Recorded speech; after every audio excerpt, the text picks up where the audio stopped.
You don't give a fuck whether you land or not, just let him go. Don't worry about it, you're gonna be a shitty fight, but you gotta let punches go. Last round. You can't wait until they get, if you miss it, bang, go right back. And don't take 30 seconds to start another fight. Alexander, I'm the best ever. There's never been anybody like me. I'm Sonny Liston, I'm Jack Dempsey, there's no one like me. I'm from Nairclaw, there's no one that can match me. My style is impeccable, my defense is impregnable. Look at that combination. I kept telling him he had no punch, he couldn't hit, he's swinging like a sissy, he's missing. Let me see your box. I hadn't started dancing yet. A tremendous sensational first round, and Hearns gets hurt. Hearns got stunned. Tackle was stunned early in the round. Great first round. Incredible. Perhaps one of the best in middleweight history. That black guy, he hits hard. Fire! Yo, welcome everybody to another episode of Hands of Fire Boxing Talk. I'm your host, George Dampierre, writer and reporter for RealCombatMedia.com. And today we have a guest, a good friend of mine, fellow admin of Ring IQ on a boxing group on Facebook, and also member of Elite Boxing. Good friend, Dawd. How's it going, bro? Oh man, taking it easy, George. Just here to talk some boxing. You already know how we do. Yeah, man, and we got some things to discuss, man. Cause we were originally gonna launch this whole thing yesterday, and ended up just late night chatting and never actually getting the shit recorded in the first place. But overnight, some news did break a little bit regarding the heavyweight division. We're going to get into that. Possible Vladimir Klitschko versus AJ? Possibly. We'll talk about that. But also, what was another fight announcement, well, at least a more definite fight announcement, was Lomachenko finally coming to terms with Walters for HBO fight, Championship Boxing, 10:30 on November 5th. Of course, promoted by Top Rank. And to the second subject we'll be talking about is Roman Gonzalez and his future concerning his 115-pound career. So let's jump right into it, man. You ready? Yeah. All right, man. So Lomachenko versus Walters. This fight was originally supposed to take place, back in last winter, right? I remember this being talked about almost last year, and it seemed like the two couldn't come together for a money announcement. People were trying to nitpick on what side it was, because of course that's always the issue when people find out money is involved between the two camps. So it's someone being greedy. Someone's got to be greedy in the chance. But from what I'm seeing in reports regarding this, the negotiate, or at least the contract for this fight, is that Walters did take a larger sum of money than what he originally was asked for in the prior contract. 500, yeah. right? Yeah, so he's getting slightly more, but not exactly what he wanted, which is what negotiation is all about, right?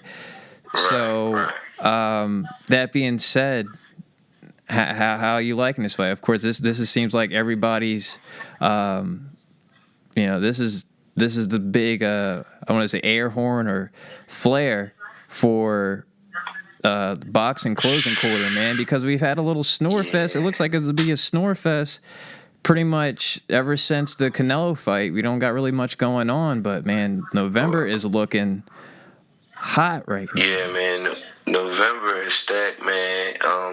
As far as that fight, see, I lean towards Lomachenko slightly, right? But I am anxious to see what he learned from the Salido experience, fighting a bigger man. Now, Salido fought him dirty. So we don't like to give, like, you notice, like, fans don't really like to give no credit to that loss. They just look at it as like, he threw a lot of low blows and fought him dirty, and the kid was coming back at the end. But in the middle of the rounds, in the middle of the fight, I noticed like Lomachenko's body language. I didn't really like it. It was like it was like Salido was getting to him, man. Yeah, and we were talking about this. This, of course, was the conversation that led up to a non-podcast even happening. But we talked about this. The noticeable difference with Lomachenko was stark from the first round to the last. You remember this was a pretty green fight for the kid. Already, what was that? His third or his second fight? His second. It was his second fight, which I mean, alone sounds crazy. So you would imagine just one being the prospect butterflies and all the anxiety he could possibly have going into it. And it definitely showed. He definitely looked tentative. Salido definitely looked like he'd go out there to show you, like, look. And I remember he talked about how angry he was, the fact that he was even taking this fight at the moment. He's like, yo, fuck this. Like, you guys are really giving me this guy on his second fight. Yeah, like he could see that the move was in play. Yeah, so he was definitely trying to establish himself. Took it personal. Yeah, he definitely tried to. And he tried to hurt that kid. Yeah, so he definitely was succumbing to that, and it looked like it was going to be a long night for Lomachenko, really. But he turned it around a little bit. And that's what we were talking about. Is like from then on, you can really see what Lomachenko is all about, or at least is going to be all about, and pretty much the reason why people speak on his behalf in the first place is from what he showed eventually later on. Like he's not a pussy. He's not just some good-looking kid out of Eastern New York. Nah. He got it together, George. He definitely got it together, and he started to come to form, and like he was coming back. And now, see, the thing is with X-Man is, I think X-Man is a better inside fighter. He can move on the inside, and he has a good jab. Like, he has a strong jab. The skills and the footwork advantage, it goes to Lomachenko, but X-Man is the bigger man. He'd chop you down. Did you see like how he was punching Donaire, man? Yeah. Them Jones, like some of them Jones was landing, they was looking gruesome, man. Seriously, like that guy can punch, and like you can't ignore that. Like I said, I'm anxious to see how he deals with it, because X-Man is going to come to pressure, and I'm looking. Lomachenko's going to look to move. But sometimes he's gonna be put in situations, and I'm just anxious to see it. Like I said, I'm leaning. I want to say maybe 55-45, because I'm really scared to say 60-40. For Lomachenko, you say? Yeah. And you know what? I mean, because I like Hi-tec, man. Hi-tec is my man. I like him a lot, man. I respect what he doing there. That dude like brought the amateur game to the pros. Yeah. And you would think, like, when you see people box like that in the amateurs, when you see the kids box like that, you would think, like, yo, you can't keep that up for 10, 12 rounds. And he came up here and he does it for 10 to 12 rounds. So it's a sight to see, man. But and what originally made this an interesting fight back when it was first talked about was obviously, the fast track that this dude's on, at the career he has. And and of course that's another reason to his growth and popularity throughout the sport is after a while, I guess you say his past fights, up to around Gary Russell Jr. It seemed like maybe a soft touch, or maybe is this just the marketing flex scheme going on? But I got a love-hate relationship with it. Yeah, and you can see how it works out, right? But here he is taking the step up with Walters, and what's the main, I guess I went on to a tangent and kind of didn't even originally go to what I was bringing this up for in the first place.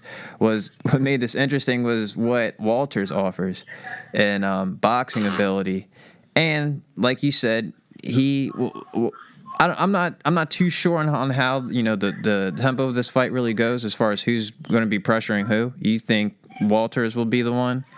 Yeah, because he's going to come forward. He's going to come forward. But and he's the longer fighter, right? So Right. I would imagine him. It's definitely good, and of course, even the most disciplined fighter is never always going to be consistent with this. Even when he does go on to a back foot, how does his boxing ability come into play? Because for me, he's a pretty damn good boxer. I mean, and I think that's what made him so different as a power puncher. So that's why I respected him so much. So this, in my opinion, is a 50-50 fight. So, and with that being, and I'm a huge Lomachenko fan, he's pretty much one of my, if not my favorite fighter right now. And this is just to one of the reasons of why I like him so much. It's not like he's shying away from challenge. I mean, he's asking for the challenges. So no, that's what he do. Yeah. And that, you know what? That's what I like about him. Because, like, I ain't going to lie. When they first brought him along and he first got the Salido fight, I was like, that's unfair, man. I was like, I don't care what that man did in the amateurs. That man just got in the pros. He fighting for a title in the second fight. What about the number one contender? Like, what about the number 5 contender? Yeah. What about the number 10 contender? What about you know what I'm saying? everybody? What about all the other 38 fighters you're so? Come on, you understand what I'm saying? But then on the flip side of it, when you look at what he's done after getting that privilege like that, what he does is he fights everybody. Yeah. So you couldn't ask for a fighter to carry himself in a better way. Really couldn't. And that's what I can appreciate about him. So I kind of never complain. But yeah, I thought it was unfair. Yeah. Well, and he when he, like, my thing is, like I said, because I gotta see, like, what are you gonna do with this? This guy he's bigger, he's stronger, he gonna step forward and he can box. Yeah. You the better boxer, but he can box. Hey man, and we're definitely going to be talking about this more and more leading up to November 26th. So we're just this is the first of many conversations regarding this fight. But speaking of another fighter who will be, or who at least recently fought against the physical advantages of a bigger fighter, Roman Gonzalez. You, my friend, sparked a little agitation in our group with a post regarding Inoue, who's also the 150-pound champion, regarded, I believe, on Ring Magazine as at least number 7 or 8. I can't recall it exactly, on their pound-for-pound status. Of course, Roman Gonzalez being number 1. So you, my friend, started the conversation of whether or not, if Gonzalez doesn't fight Inoue next, is it unacceptable for him to take a soft touch, or is it considered a soft touch to rematch Cuadras? And my stance was, regarding what the fight was, and considered, in my opinion, how dominant he was in that fight. I think really, I really think endurance is really what took place. All what you see on Gonzalez's face, not really much of a super competitive fight that Cuadras, I don't know, somehow came to the conclusion of. But of course he's going to say that. So with that being said, even though he was dominant and suffered what he did, it's clear that 115 is a different animal for Roman Gonzalez, and a acclamation or whatever soft touch, and even with Gonzalez being Gonzalez, really isn't that much of a soft touch. So I would be totally fine with a rematch with Quadras, or a fight not Inoue if that fight doesn't work out. You, on the other hand, said what?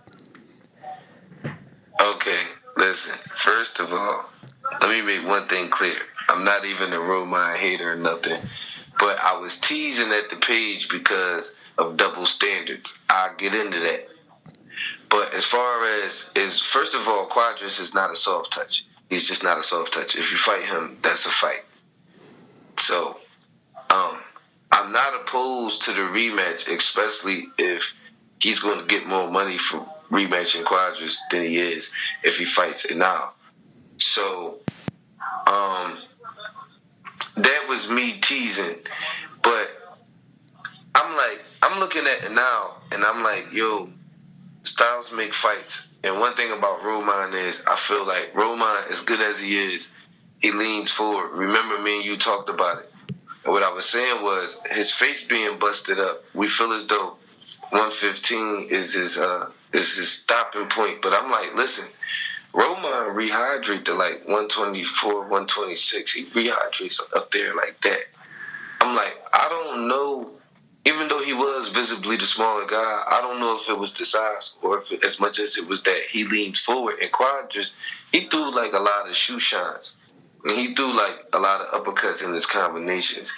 He came up, he threw uppercuts and he threw hooks off of him, you know, and it kind of like put Roman in a situation where he got hickey because Roman is relentless and he continues forward. And he moving his head and everything and he's slipping shots and they shooting past over his shoulder. But he getting knelt too. And when you throw them uppercuts, he's there to be hit with them, you know. And what I was saying was, when a fighter is at a number one pound for pound spot, you know, that's a critical spot in boxing. We begin to ask things of you. I can remember Floyd Mayweather at his height in pound for pound, you know, fighting basically at his walk-around weight. I seen Bernard Hopkins fight at his walk-around weight. I've seen greats, but Bernard was never number one. I seen Manny Pacquiao when he was at the height of his pound for pound, you know, potential fighting basically at his walk-around weight almost. So is it far-fetched for me to ask you to fight Inoue at 115? Is it when you're the number one guy, is it far-fetched for me to ask you to fight that next? If that's the fight that everybody wants to see, you're the best fighter. We just going to continue to ask you to fight the best. Sometimes you're going to fight other people in between. I ain't got no problem with that. Not seriously, I don't. You know, not when I'm not teasing. But, you know, why? You know, we want to see that fight. I mean, a lot of fans want to see that fight. And when you look at it, Roman, he fought everybody. Like, everybody that, you know, that was brought up, he fought him. You know what I'm saying? So, it's like, why stop now? On the flip side of it, with him being done that, you know, you got to give him the benefit of the doubt. So, you know, if he fights somebody else, you know, but I'm saying, like, does he have plans on taking the fight in the future?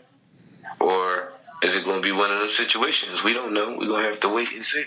Yeah, and but I do have to give him the benefit of the doubt though, because I never seen Roman duck anybody. That and also considering that I think we both agree that this is probably as high as it gets in weight for Gonzalez. Right. So that means there's plenty of time for that fight to happen. Considering Inoue on the other hand is a different matter. I'm not sure of his body problems. Don't care to, but regarding this situation, yeah, he kind of big too. He might grow. He might wind up at 118. Yeah, so by the time Roman ready, so that's why kind of like a lot of people are like, man, can we see that? I would say, when you consider he don't even got that many fights, for real. So when you consider it's like, yo, you better fight him now. Yeah, he got the goods. He got footwork. Man, he got power. He run off combinations. He got mean uppercuts, man. And that punch, man, that's Roman's worst nightmare. I mean, in my opinion, from, when I watch him. That's what I see. But Roman is a great fighter, though, man. He almost near that 50 mark. Yeah, man. I don't know. It'd be interesting because they get on that business, and we ain't seen that from them.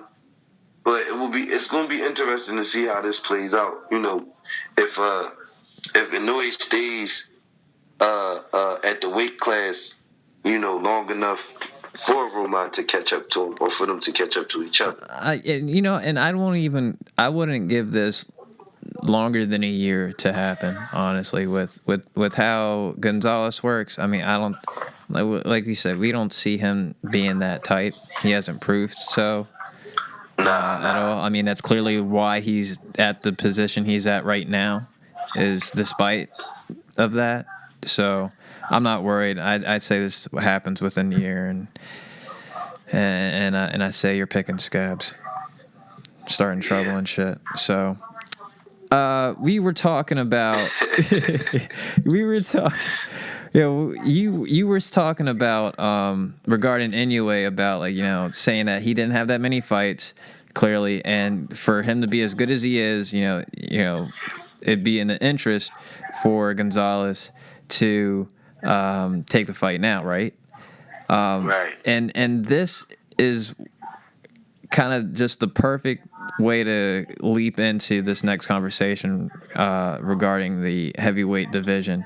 But first things first, let me just lay out the landscape real quick regarding the news that was pretty much been going on, at least within the past 2 weeks. I announced on the prior podcast about the cancellation. I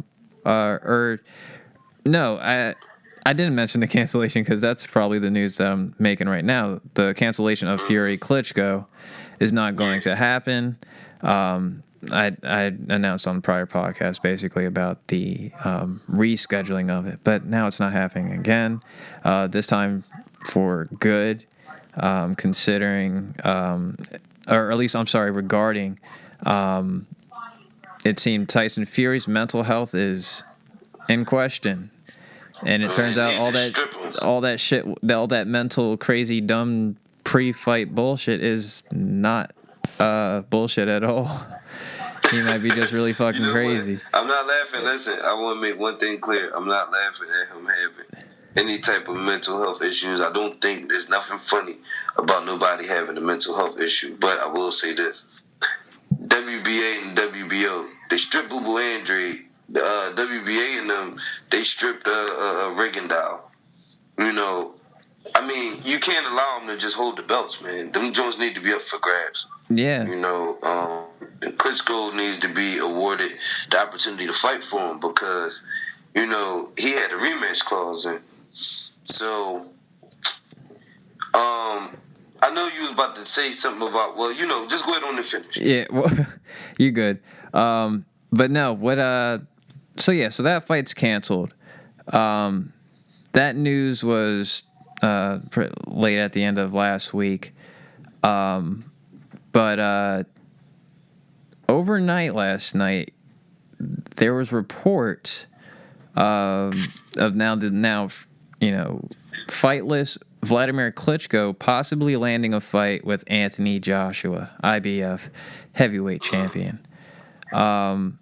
Now, the reason I made the segue that I did is because this topic that sums everything up into is pretty much who is the best heavyweight fighter right now. And like I said, the reason why I used the segue that I did is because, in my personal opinion, right now, or at least someone I can count on tomorrow, should I say, meaning for the future tense of just from here on out, I have Anthony Joshua as the best heavyweight right now. And like we were talking about with Inoue, Deontay Wilder, who is unfortunately out of the game of play for the rest of the year, up to maybe halfway through 2017.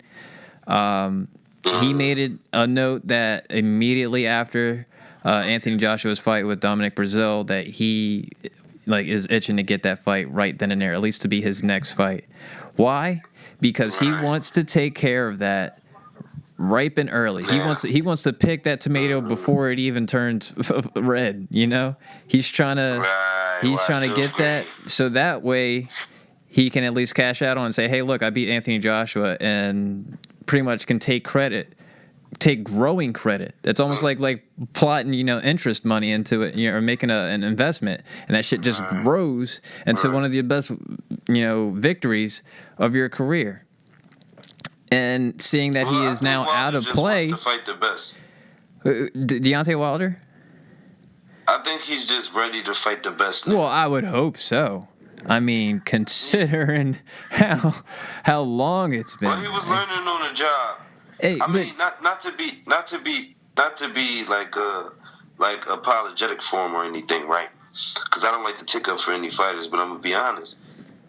He's a late bloomer, so it was like he was learning on the job. He hadn't really had the title all that long. No, you understand what I'm saying? But you know what? And we've talked about this before.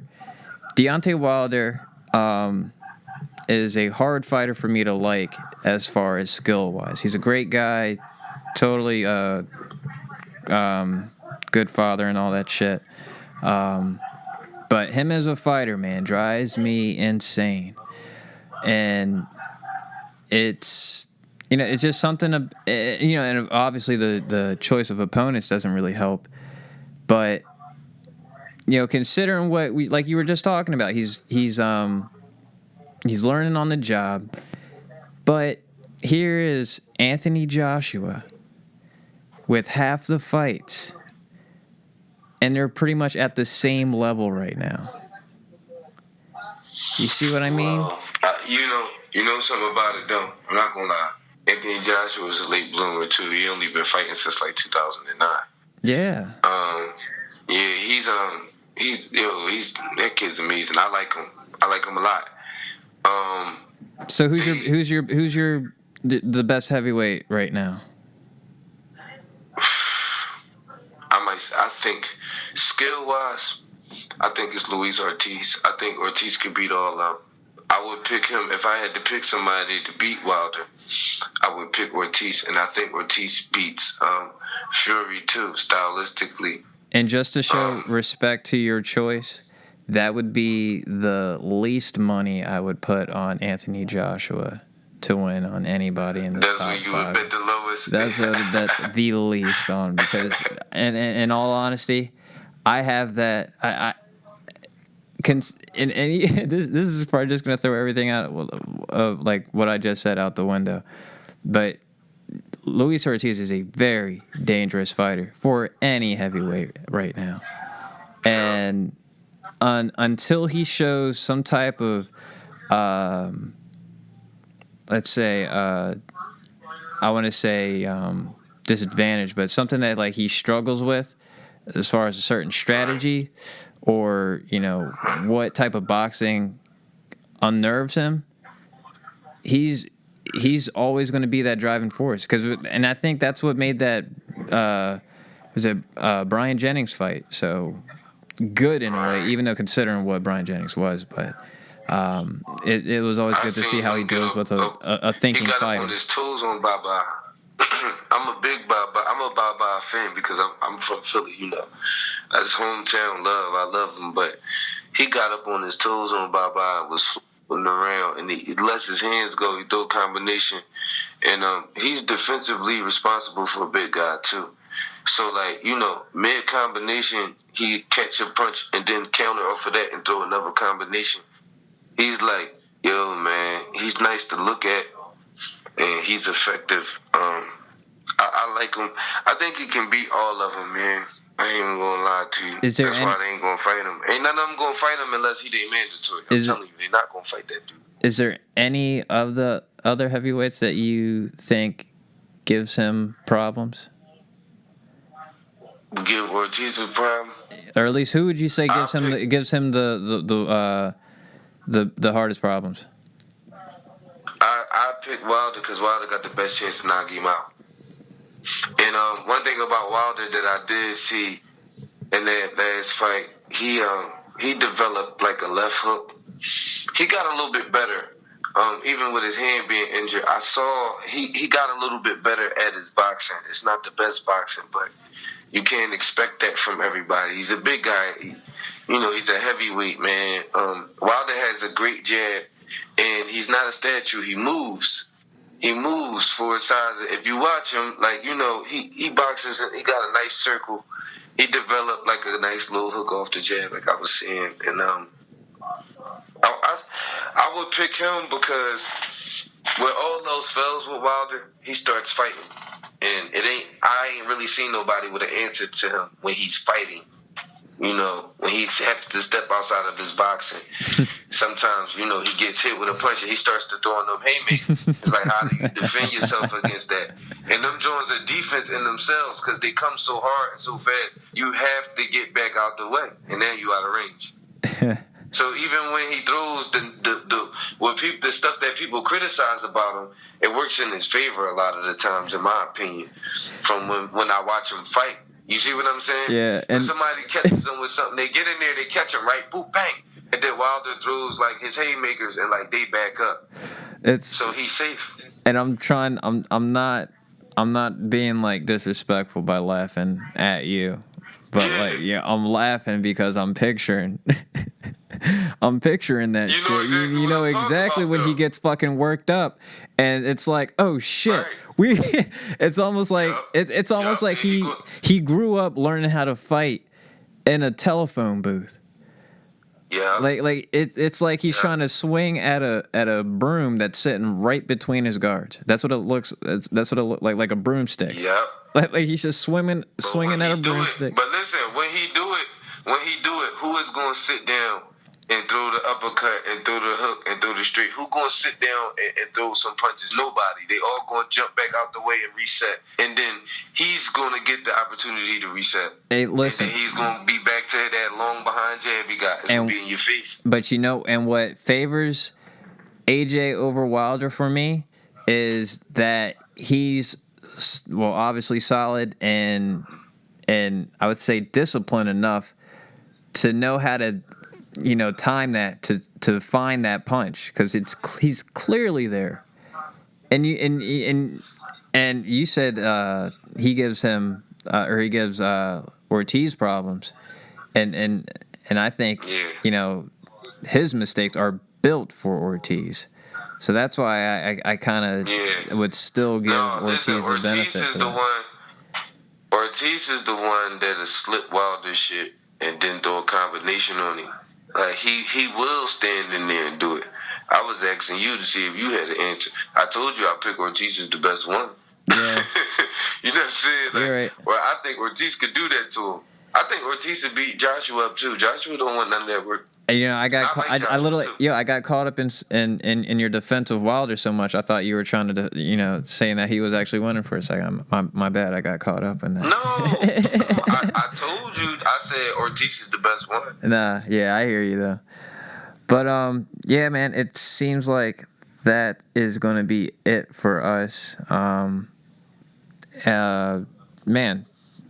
We were trying to get this to work out for about like 2 weeks now. Finally got it going. Oh, man. I've been at the gym, man, coaching at the gym. And listen, and I'm at the gym too. I got my hours are starting to get pushed back a little bit more. So and when you get up early, man, you really they don't tell you, in the workforce that you're gonna be you have about 2 hours of spare time to your actual self. Other than sleeping. So it's trying to basically make all that work out and all that shit. But, definitely good conversation. It was good having you on, man. So anytime you want to join the podcast, anytime you want to join, man, you have a seat right up here.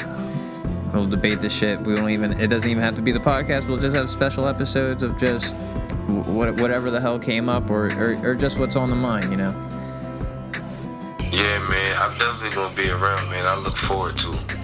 All right, man. Let the people know your social media outlets, how to find you. All right, man. Oh, yeah, man. I'm 22Bay on Instagram. 22_Bay Boxing. On Instagram. My son, 9, just got his amateur book.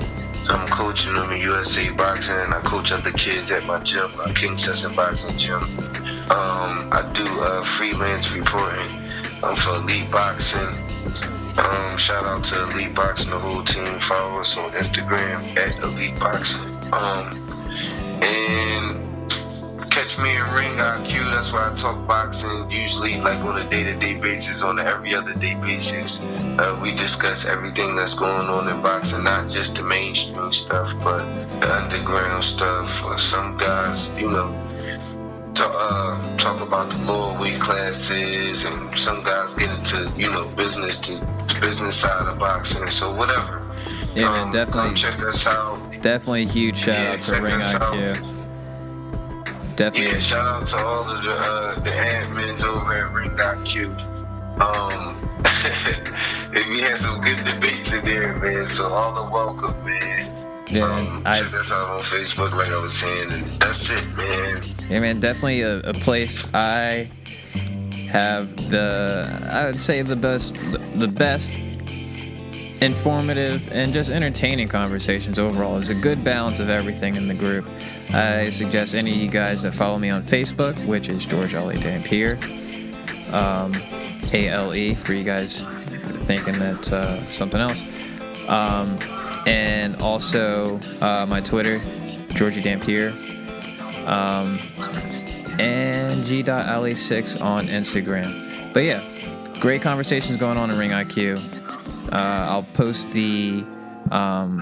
a link for it in the description box for any of you guys that are interested. Other than that, we're out. Have a good night. All right, peace.